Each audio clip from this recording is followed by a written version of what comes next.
Imagine waking up to this.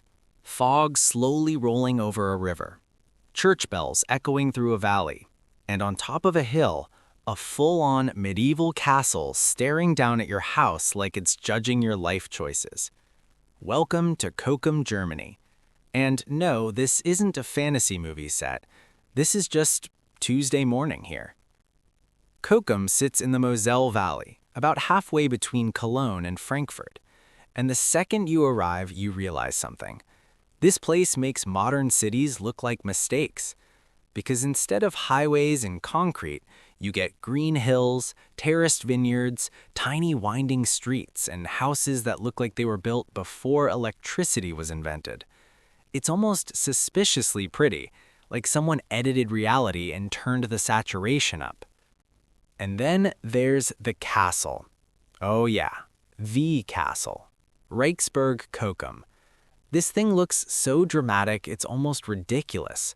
Tall towers, stone walls, pointy rooftops. It's the type of castle a 6-year-old draws when you say, draw a kingdom. But here's the crazy part. It's real, and you can literally walk up to it.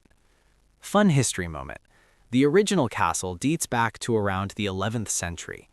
Then it got destroyed by the French in the 1600s because Europe back then was basically one long family argument. And in the 1800s, a rich businessman bought the ruins and said, you know what? I'm rebuilding this, but extra. So what you see today is basically a romantic fairy tale remake of the original, which honestly explains why it looks so unreal. Now, let's talk about the town itself, because Cochem isn't big at all. Population, about 5,000 people. That's smaller than some apartment buildings. You can walk the entire old town in like 15 minutes. And everywhere you look, there's half-timbered houses, flower boxes on every window, tiny bakeries, family-run cafes, old grandmas selling wine like it's lemonade. It feels less like a city and more like you accidentally time-traveled. Oh, and wine. Let's talk about wine, because Cochem is basically liquid grapes with a town attached. The Moselle Valley is one of Germany's most famous wine regions, especially for Riesling, which means every second building is either a winery, a wine cellar, or someone's uncle trying to sell you homemade bottles. Wine festivals happen constantly, like suspiciously often. You'll come for one tasting and leave 4 hours later speaking broken German and hugging strangers. It's dangerous, but beautiful. Now, imagine living here. Morning, you grab fresh bread from a bakery older than your country. Afternoon, walk by the river. Zero traffic, zero noise, just ducks judging you. Evening, castle lights turn on, sunset hits the vineyards. Everything glows orange like a movie filter. Honestly, it feels fake, like life shouldn't be this peaceful. But okay, let's talk reality, because you know I'm not letting you move here without warning. First, jobs. Yeah, about that. Cochem isn't exactly Silicon Valley. Most work here is tourism, wine business, small shops, hotels, and restaurants. So unless you're remote working or retiring, career options are limited. This is not hustle culture. This is I own a bakery and close at 3 p.m. culture. Now, rent. Brace yourself. For a small town this pretty, it's surprisingly reasonable. You're looking at roughly studio 1 bed, 650 to 900 euros. A bigger flat, 1,000 euros plus. Houses are rare and expensive. Not dirt cheap, but compared to Munich or Berlin, this feels like robbery in reverse. You're basically paying small-town prices to live inside a postcard. But there is a catch. Tourists. Oh boy. Summer hits, boom. Suddenly there's tour buses, cameras everywhere. City number 9, Tübingen. Alright, so we just left a sleepy wine town where the most exciting event is grapes existing. Now let's jump somewhere completely different. Same Germany, same fairy tale looks, but this time, add caffeine, add students, add chaos. Welcome to Tübingen, or as I like to call it, Harry Potter meets hipster Germany. Look at this place, seriously. These houses don't even look stable.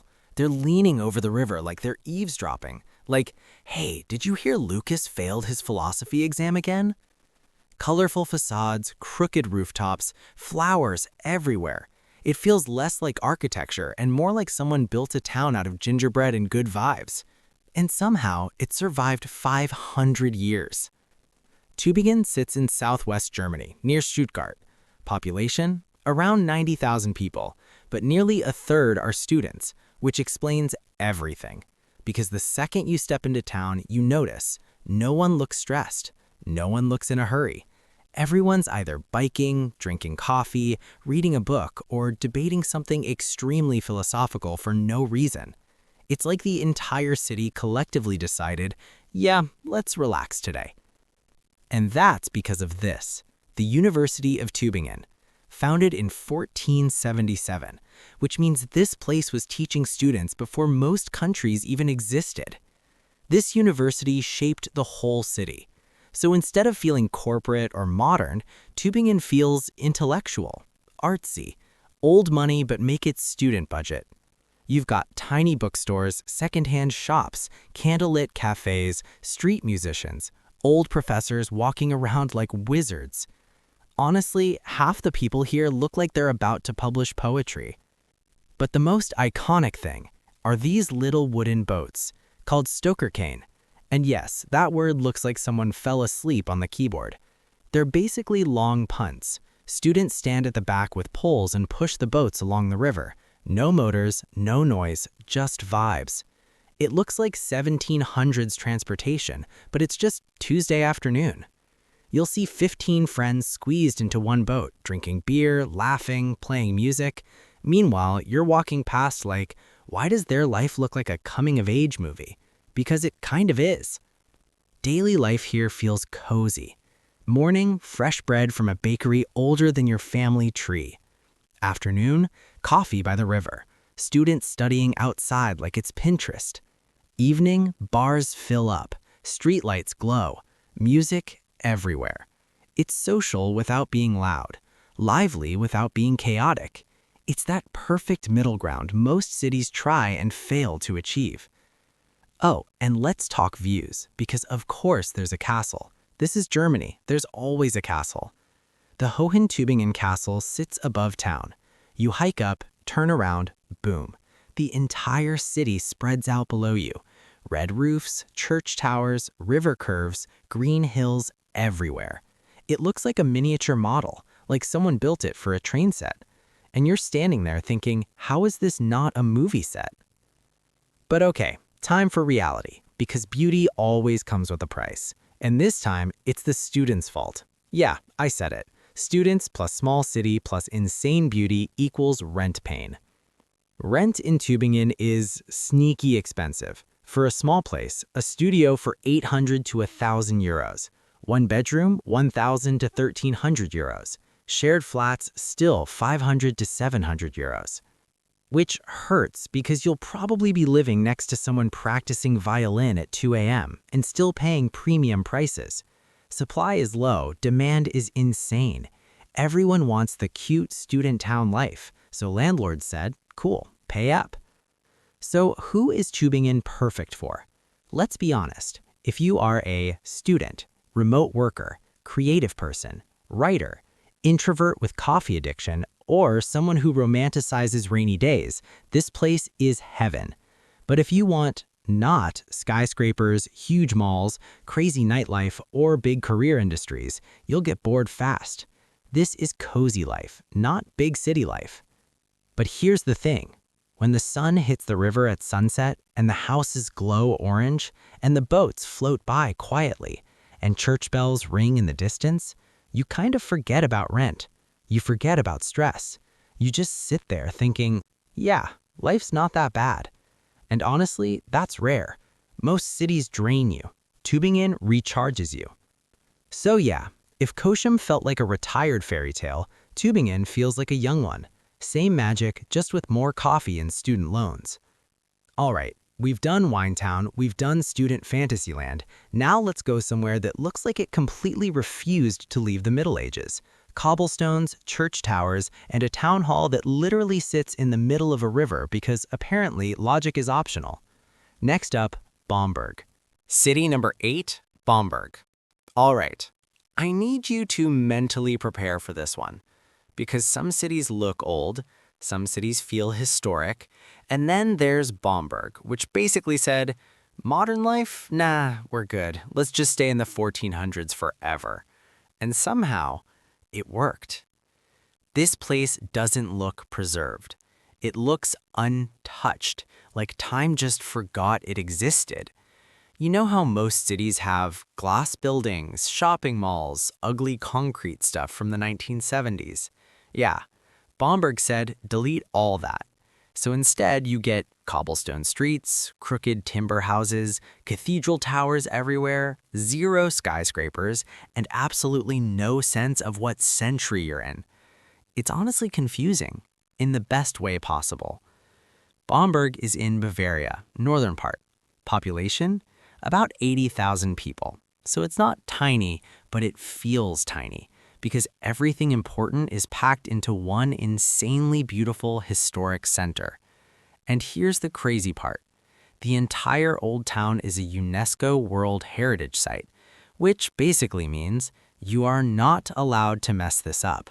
So no ugly renovations, no modern nonsense, no glass cubes ruining the skyline.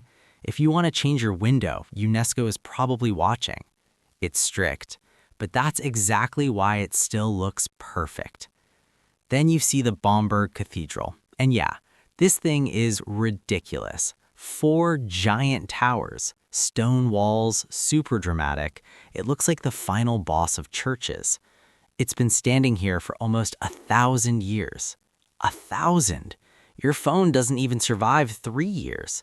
Meanwhile, this cathedral's like, yeah, I've seen empires fall. What's up? The history here is insane. Kings buried here, Holy Roman Empire stuff, basically medieval VIP energy. But wait, now we get to the weird part. The thing that makes every visitor go, why? The Old Town Hall. This building is literally sitting in the middle of the river. Not beside, not near, in the water. It's built on its own little island, connected by bridges. And legend says the bishop didn't want to give the townspeople any land for a town hall, so they said, fine, we'll build our own island, and just dumped material into the river and built it there. Petty, iconic, I respect it. It looks absolutely insane. Half-timbered walls, painted murals, water flowing underneath. It looks like something from a fantasy RPG. You expect trolls to live under the bridge. And then there's Little Venice, which is basically colorful fishermen's houses lined up along the river. Tiny balconies, flower boxes, boats tied outside. It looks like Italy and Germany had a baby. You walk past and think there's no way people actually live here, but they do. Imagine opening your door and stepping straight onto a riverbank. Main character life. Now let's talk food, because Bamberg has something questionable. Something famous, something that confuses every tourist. Smoked beer. Yeah, smoked, as in tastes like a campfire. It's called Rauchbier. Locals love it, tourists try it once and go, why does my drink taste like bacon? It's either, wow, this is amazing, or I regret everything. No middle ground. But hey, when in Bamberg, suffer authentically. Living here though, different story. Daily life feels slow, relaxed, old school. Morning, church bells. Afternoon, markets in the square. Evening, beer gardens full of locals just existing peacefully. No rushing, no chaos, no big city stress. It feels human, which is weirdly rare now. But okay, let's talk reality, because beauty isn't free, and medieval charm doesn't pay your bills. First, jobs. Bamberg isn't some huge economic hub. It's mostly tourism, university, small businesses, breweries, and local services. So again, great for remote workers, students, chill lifestyle people. Not great if you're chasing corporate skyscraper energy. Now, rent. And this might surprise you. For a place this beautiful, it's actually reasonable. Expect a studio to be between 650 to 850 euros, a one-bedroom from 800 to 1,000 euros, and a bigger place from 1,100 to 1,300 euros, which, compared to Munich, feels illegal. You're basically paying normal prices to live inside a medieval painting. Germany really said, here's heaven, don't tell anyone.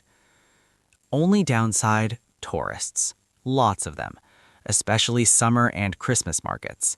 Suddenly, selfie sticks everywhere, tour groups blocking streets, someone always yelling in 12 languages. But honestly, early mornings and evenings, magical. Empty streets, golden light, pure silence. It feels like the town belongs only to you. Bamberg isn't flashy. It doesn't scream for attention. It just quietly exists, looking perfect for 1,000 years straight. And sometimes that's even cooler. It's not trying to be beautiful, it just is. So yeah, if you want history, beer, walkable streets, and strong, I live in a museum energy, Bamberg might be your spot. Just prepare your taste buds for smoked beer trauma. All right, enough medieval wholesomeness. Next, we're going full nature mode.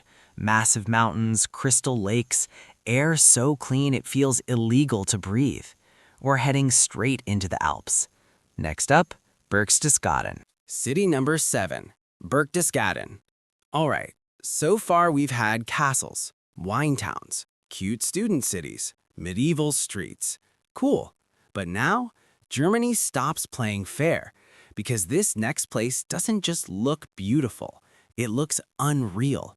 Like someone opened Photoshop and dragged every slider to 100. Mountains?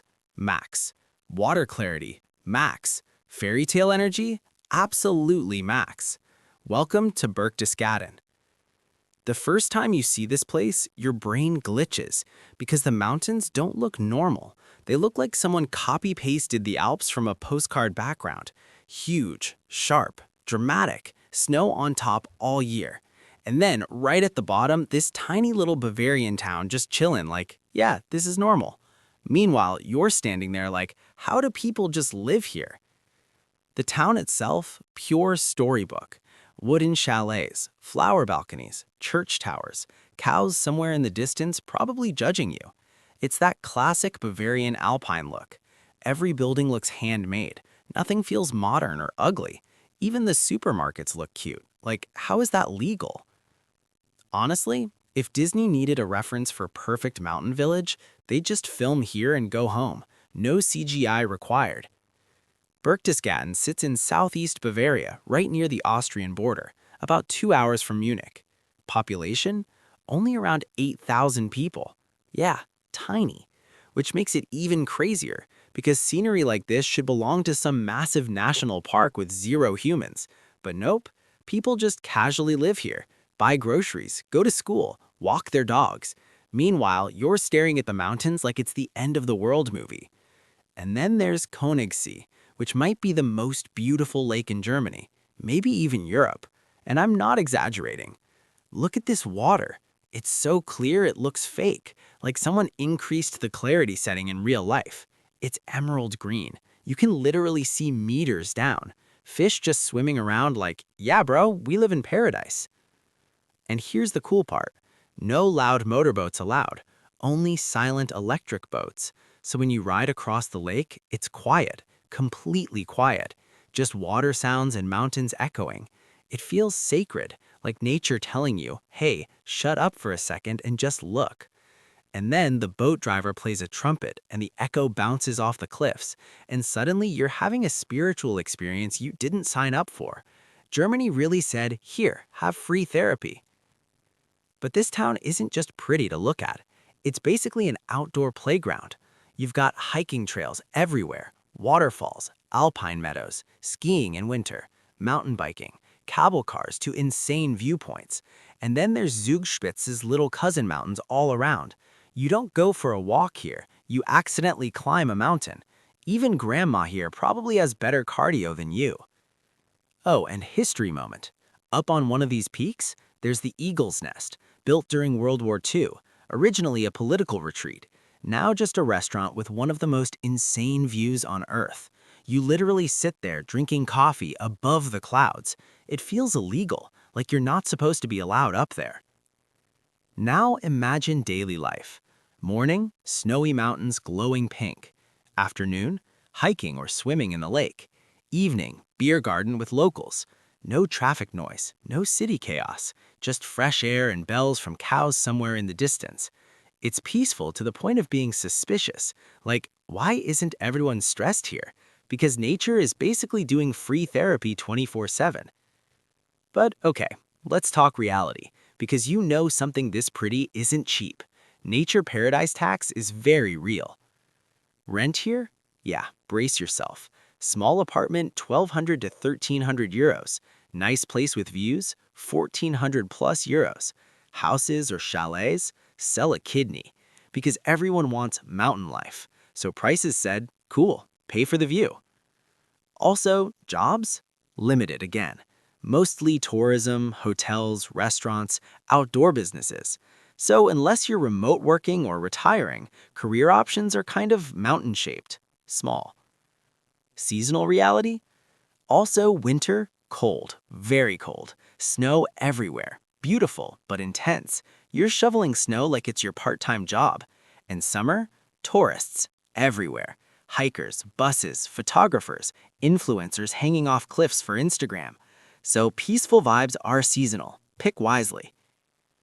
But still, when the sun sets here, and the mountains turn orange, and the lake goes glassy smooth, and everything goes silent, it doesn't feel real. It feels like you stepped inside a painting. And honestly, places like this remind you something. Cities don't always have to be loud and stressful. Sometimes life can just be quiet. Big skies, fresh air, mountains watching over you. Simple. So yeah, if you want nature, peace, and permanent vacation mode energy, Berchtesgaden is insane. If you hate hiking, yeah, this town will bully you. Even the grocery store is uphill. All right, from mountains and lakes, let's go somewhere completely unexpected. A town that looks like it belongs in Paris, sometimes Prague, sometimes Berlin, and sometimes a movie set, because Hollywood literally keeps filming there. Next up, Görlitz. City 6, Görlitz. Okay, I need you to picture something. You're walking down a street that looks like Paris. Elegant buildings, balconies, fancy stone facades. You turn the corner, now it looks like Prague. Turn again, suddenly it's Berlin from the 1920s. Another street? Boom, Renaissance Italy vibes. And you're just standing there like, bro, what country am I even in right now? Welcome to Görlitz, the city that looks like every century at the same time. Görlitz sits in eastern Germany, right on the Polish border, and it might secretly be one of the most beautiful towns in the entire country, but almost no tourists talk about it, which is wild, because visually, this place goes toe-to-toe with cities twice as famous, and sometimes looks even better. The movie set reveal. You know what's funny? Even if you've never heard of Görlitz, you've probably seen it in movies.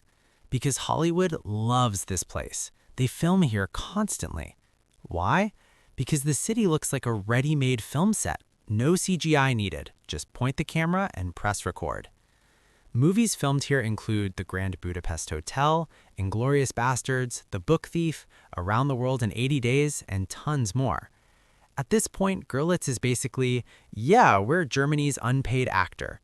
They even call it Girlywood, which is hilarious and accurate. Architecture deep dive.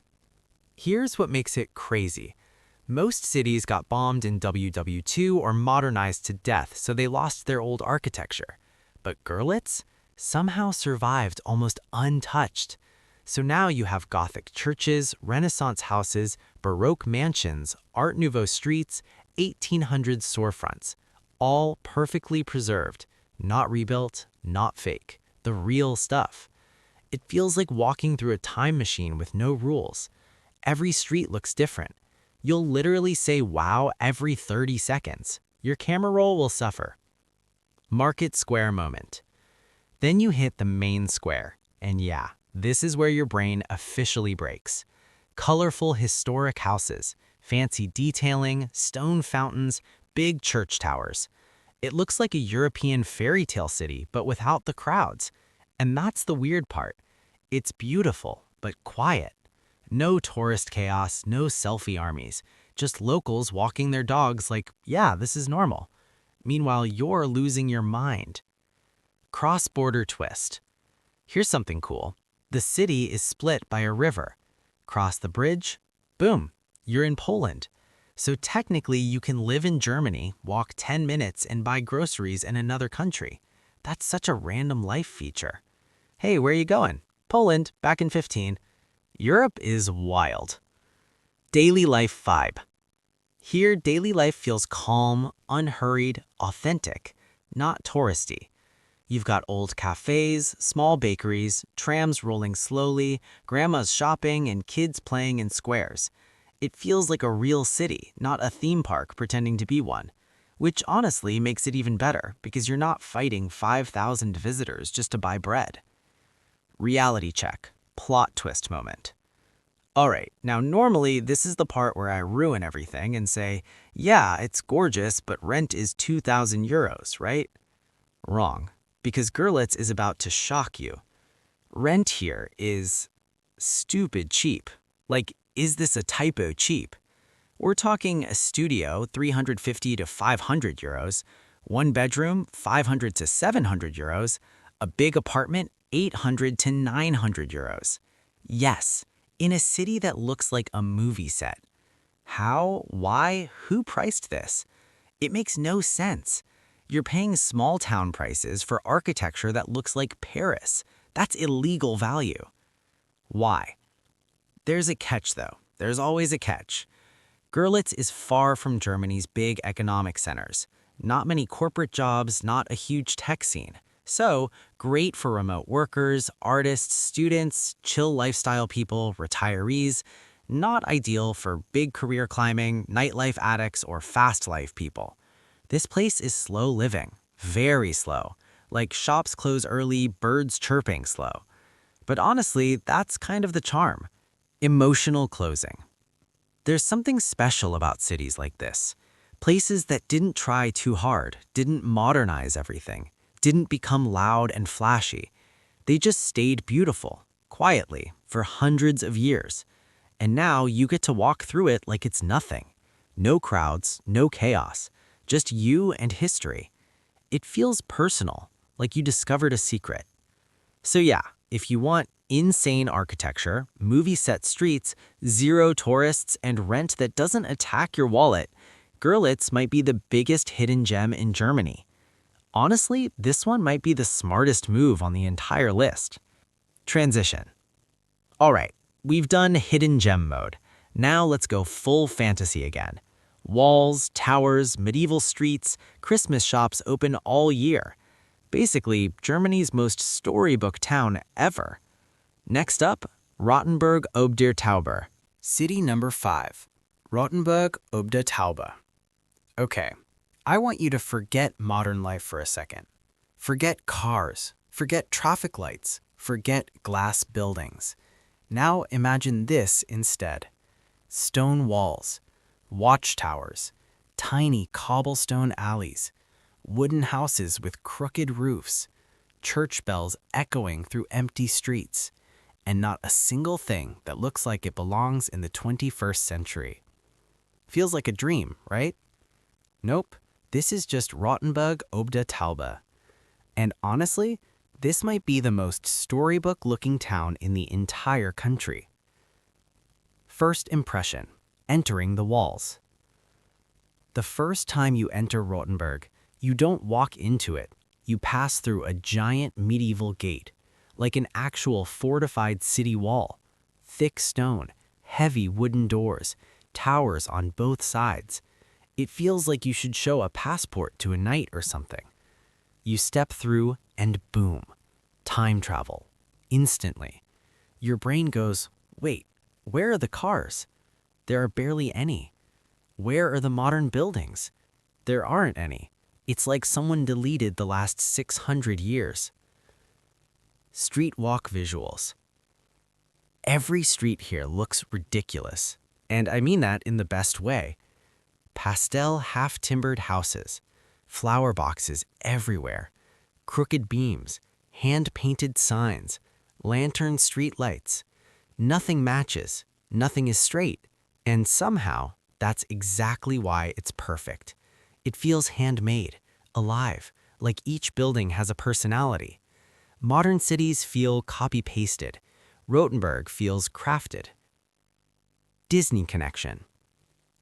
And here's something cool. If this place feels weirdly familiar, there's a reason. Rothenburg literally inspired Disney animators. Yep, this town helped inspire the look of Pinocchio and other classic fairy tale settings. Which makes total sense, because walking here feels like you accidentally stepped inside a cartoon. Half the time you expect birds to start singing Disney songs. It's that level of cute, almost suspiciously cute. Market Square, centerpiece. Then you reach the Marktplatz, the main square. And yeah, this is the postcard shot.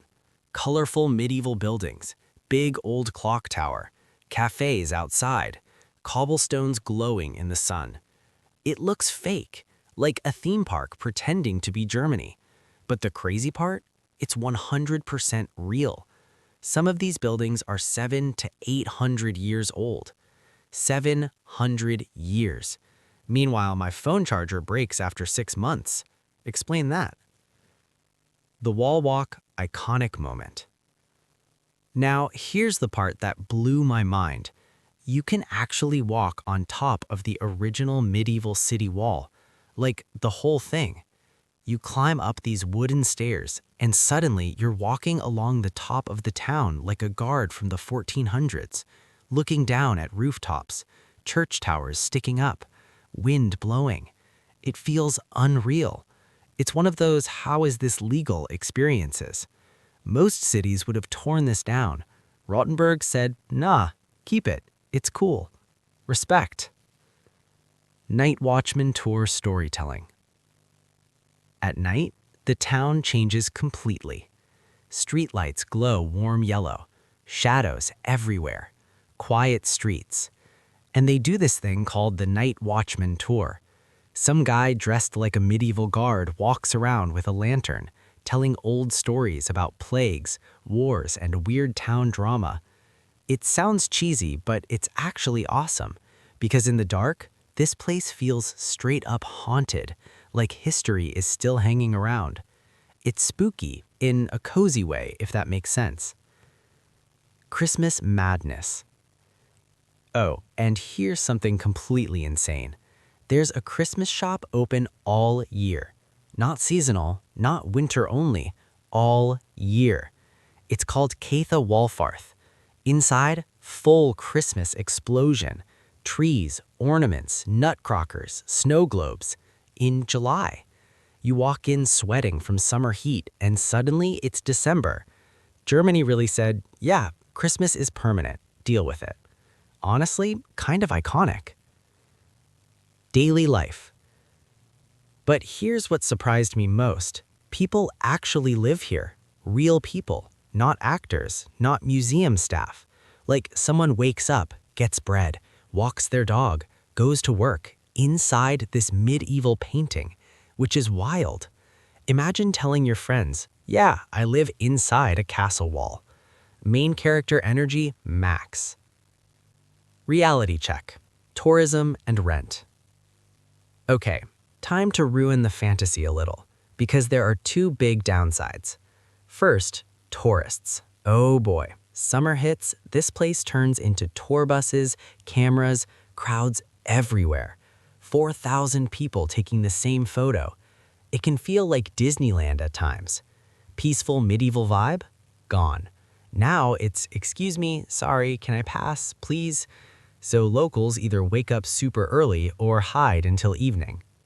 Second, rent. Not crazy expensive like Munich, but not cheap either. Expect roughly a studio, 750 to 900 euros, a one-bedroom 900 to 1,200 euros, and bigger places 1,300 plus. So you're paying a fairy tale tax, because yeah, living inside a Disney movie costs extra. Emotional closing.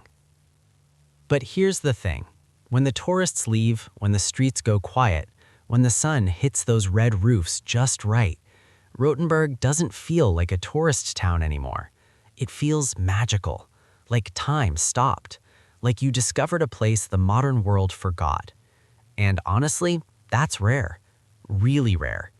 Most cities rush forward. Rothenburg stayed behind. And somehow, that's exactly why it's perfect. So yeah, if you ever wanted to live inside a literal fairy tale, this is it. Just prepare to share your neighborhood with 10,000 photographers. All right, from medieval fantasyland, let's head somewhere sunnier, warmer, more relaxed. A place where students, wine, and eco-life all mix. Basically, Germany's California. Next up, Freiburg.